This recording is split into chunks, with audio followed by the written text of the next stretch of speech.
अच्छे लोगों के साथ हमेशा बुरा क्यों होता है? गीता में श्री कृष्ण ने अर्जुन को इसका जवाब दिया है। नमस्कार दोस्तों, स्वागत है हमारे चैनल परम सनातन में। दोस्तों, आपने महसूस किया होगा कि जो लोग अच्छे कर्म करते हैं वो परेशान रहते हैं, वहीं जो बुरे कर्म करते हैं वो खुशी से रह रहे होते हैं। अच्छे कर्म करने वाले परेशान होते हैं कि आखिर उन्हें इतनी परीक्षा क्यों देनी पड़ रही है, जबकि जो अधर्म की राह में है वो खुश हैं और ज़िंदगी का लुत्फ़ उठा रहे हैं। अगर आपके मन में भी ये सवाल आया है तो आज हम आपको इसका जवाब देंगे, लेकिन उससे पहले वीडियो को लाइक करके चैनल को सब्सक्राइब जरूर कर लें। दोस्तों, ये जवाब वो है जो गीता में लिखा है और श्री कृष्ण ने अर्जुन को दिया है।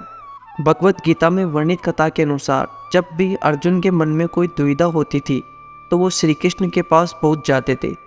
एक बार की बात है, अर्जुन भगवान श्री कृष्ण के समीप आकर कहते हैं कि वो दुविधा में है और इसका जवाब वो श्री कृष्ण से चाहते हैं। श्री कृष्ण ने पूछा कि क्या सवाल है। अर्जुन ने कहा, मुझे ये जानना है कि अच्छे लोगों के साथ हमेशा बुरा ही क्यों होता है, वहीं बुरे लोग खुशहाल दिखते हैं। अर्जुन के मुंह से ऐसी बातें सुनकर श्री कृष्ण मुस्कुराए और कहा, मनुष्य जैसा सोचता है और महसूस करता है वैसा कुछ नहीं होता, बल्कि अज्ञानता की वजह से वो सच्चाई नहीं समझ पाता। अर्जुन उनकी ये बातें समझ नहीं पाए। इसके बाद श्री कृष्ण ने क्या कहा वो जानते हैं। श्री कृष्ण ने अर्जुन से कहा, पार्थ, मैं तुम्हें एक कथा सुनाता हूँ। उसे सुनकर तुम समझ जाओगे कि हर प्राणी को उसके कर्म के हिसाब से ही फल मिलता है। प्रकृति हर किसी को अपनी राह चुनने का मौका देती है। अब वो मनुष्य की इच्छा पर निर्भर करता है कि उसे धर्म की राह चुननी है या अधर्म की। कथा शुरू करते हुए श्री कृष्ण ने कहा, एक नगर में दो पुरुष रहा करते थे।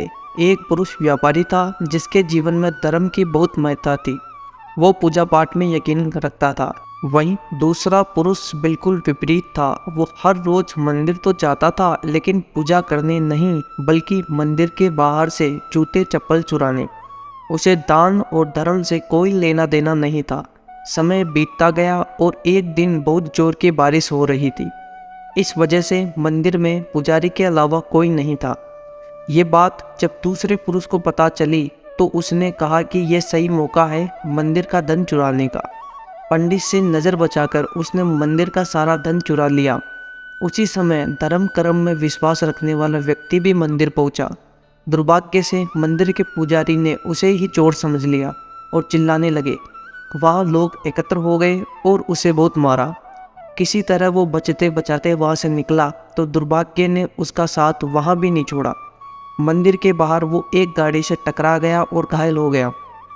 फिर वो व्यापारी लंगड़ाते हुए घर जाने लगा तो रास्ते में उसकी मुलाकात उस पुरुष से हुई जिसने मंदिर से धन चुराया था। उसने कहा, आज तो मेरी किस्मत चमक गई, एक साथ इतना सारा धन मिल गया। ये सब देखकर उसे बहुत बुरा लगा और उसने अपने घर से भगवान की सारी तस्वीरें निकाल दी। कुछ सालों बाद दोनों पुरुषों की मृत्यु हो गई। मरने के बाद जब दोनों यमराज के सभा में पहुंचे और भले पुरुष ने दूसरे व्यक्ति को देखा तो उसे बहुत गुस्सा आया।